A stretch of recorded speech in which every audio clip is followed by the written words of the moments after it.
Back to my YouTube channel. ಇವತ್ತು ನಾನು ಮಾಡ್ತಾ ಇರೋದು ರೆಡ್ ಚಿಕನ್ ಮಸಾಲ ರೆಸಿಪಿ. ಇದಕ್ಕೆ ಬೇಕಾಗಿರೋದು 2 ಈರುಳ್ಳಿ ಸಣ್ಣದಾಗಿ ಹಚ್ಚಿಟ್ಕೊಂಡಿದ್ದೀನಿ. ಇದಕ್ಕೆ ಶುಂಠಿ ಮತ್ತು ಬೆಳ್ಳುಳ್ಳಿ, ಜೊತೆಗೆ ಒಂದು ಟೊಮ್ಯಾಟೊನ ನಾವು ರುಬ್ಬೋದಕ್ಕೆ ತೊಗೊಂಡಿರೋದು, ಹಾಗಾಗಿ ನಾನು ಈ ರೀತಿ ಕಟ್ ಮಾಡ್ಕೊತಾ ಇದ್ದೀನಿ.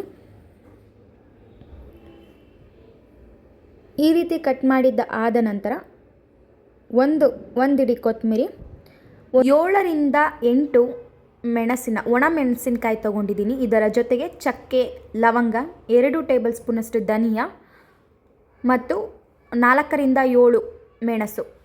ನೋಡಿ, ಇದಿಷ್ಟು ನೋಡ್ಬೋದು. ನಾನು ಮಸಾಲ ಪದಾರ್ಥಗಳನ್ನ ಒಂದು ಪ್ಲೇಟಲ್ಲಿ ರೆಡಿ ಮಾಡಿ ಇಟ್ಕೊಂಡಿದ್ದೀನಿ. ಅದ್ರ ಜೊತೆಗೆ ಸ್ವಲ್ಪ ತೆಂಗಿನಕಾಯಿ ತೊಗೊಂಡಿದ್ದೀನಿ. ಗ್ರೇವಿಗೆ ತುಂಬ ಚೆನ್ನಾಗಾಗತ್ತೆ ಒಂಚೂರು ತೆಂಗಿನಕಾಯಿ ಹಾಕಿದ್ರೆ ಅಂತ. ನಾನು ಆಲ್ರೆಡಿ ಚಿಕನ್ನ ತೊಳೆದಿಟ್ಕೊಂಡಿದ್ದೀನಿ. ಒಂದು ಪ್ಯಾನಿಗೆ 2 ಟೇಬಲ್ ಸ್ಪೂನಷ್ಟು ಎಣ್ಣೆ ಹಾಕ್ಕೊಂಡಿದ್ದೀನಿ. ಇದು ಫ್ರೈ ಮಾಡೋದಕ್ಕೆ ಮಸಾಲಾಗೆ ರೆಡಿ ಮಾಡ್ಕೊತಾ ಇರೋದು. ಎಣ್ಣೆ ಕಾದ್ಮೇಲೆ 2 ಸ್ಪೂನ್ ಧನಿಯಾ, ತೆಗೆದಿಟ್ಕೊಂಡಿರುವಂಥ ಒಣಮೆಣಸಿನಕಾಯಿ 7ರಿಂದ 8 ಒಣಮೆಣಸಿನಕಾಯಿನ ಕೂಡ ಆ್ಯಡ್ ಮಾಡ್ಕೊಳ್ಳಿ.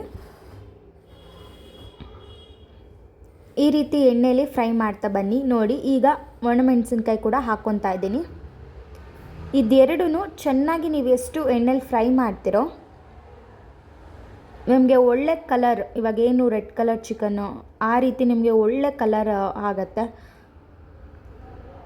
ಸೀಸ್ಬೇಡಿ, ಈ ರೀತಿ ಫ್ರೈ ಮಾಡ್ಕೊಳ್ಳಿ. ಫ್ರೈ ಮಾಡಿದ ನಂತರ ಅದೇ ಎಣ್ಣೆಗೆ ತೆಗೆದಿಟ್ಕೊಂಡಿರುವಂಥ ಮಸಾಲೆಗೆ ಅಂತ ಸಪ್ರೇಟು ಒಂದು ಈರುಳ್ಳಿ ಕಟ್ ಮಾಡ್ಕೊಂಡಿದ್ದೀನಿ. ಈ ಈರುಳ್ಳಿನ ಹಾಕ್ತಾ ಇದ್ದೀನಿ ನಾನು.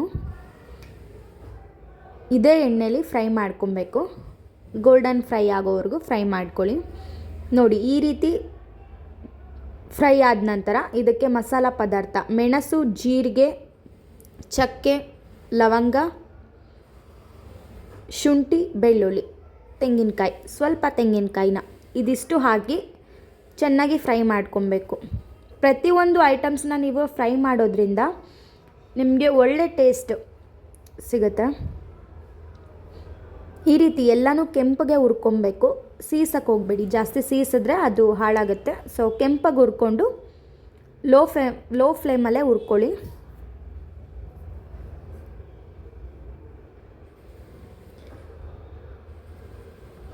ನೋಡ್ತಾ ಇರ್ಬೋದು ನೀವು. ಈ ಥರ 2ರಿಂದ 3 ನಿಮಿಷ ಈ ರೀತಿ ಫ್ರೈ ಮಾಡ್ಕೊಳ್ಳಿ. ಫ್ರೈ ಮಾಡಿದ ನಂತರ ಮಿಕ್ಸಿ ಜಾರಿಗೆ ಟೊಮ್ಯಾಟೊ ಮತ್ತು ಕೊತ್ತಂಬರಿನ ಸೇರಿಸ್ಕೊಂಡು ಈ ರೀತಿ ನುಣ್ಣಗೆ ಪೇಸ್ಟ್ ಮಾಡ್ಕೊಳ್ಳಿ. ನಂತರ ಅದೇ ಪ್ಯಾನಿಗೆ 4 to 5 ಟೇಬಲ್ ಸ್ಪೂನಷ್ಟು ಎಣ್ಣೆ ಹಾಕಿ, ಎಣ್ಣೆ ಕಾದ ನಂತರ ಈರುಳ್ಳಿನ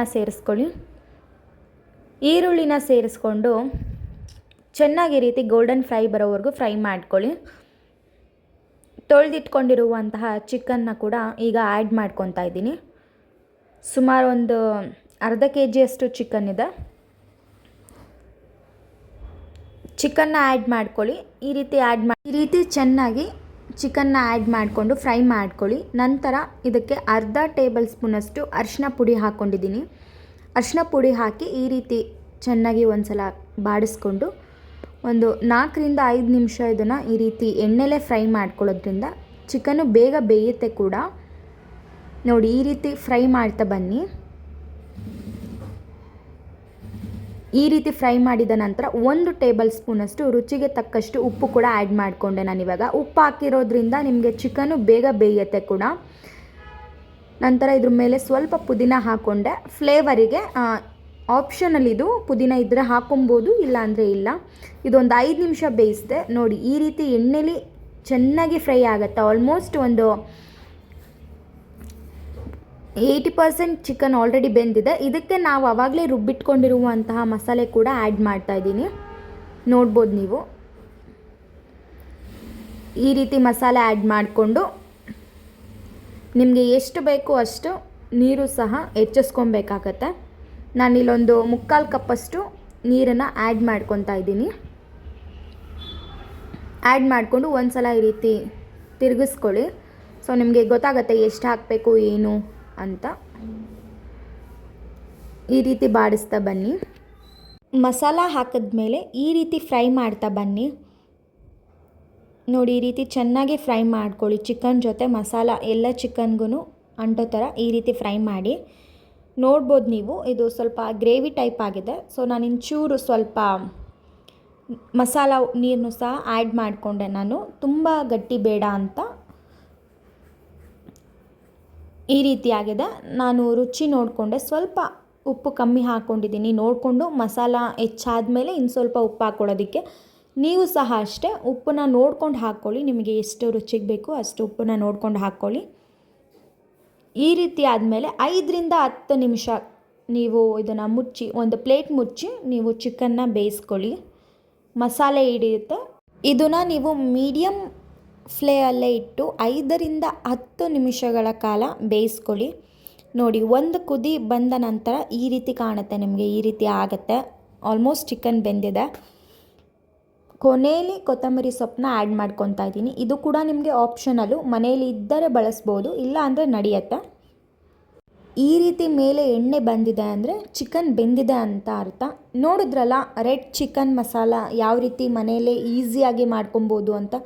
ನೀವು ಒಂದು ಸಲ ಟ್ರೈ ಮಾಡಿ ಕಮೆಂಟ್ ಬಾಕ್ಸಲ್ಲಿ ಕಮೆಂಟ್ ಮಾಡಿ ತಿಳಿಸ್ಕೊಡಿ. Thank you. ಲೈಕ್ ಮಾಡಿ, ಶೇರ್ ಮಾಡಿ, ಸಬ್ಸ್ಕ್ರೈಬ್ ಮಾಡಿ ಮಾಮ್ ಕಿಚನ್ ಚಾನಲ್.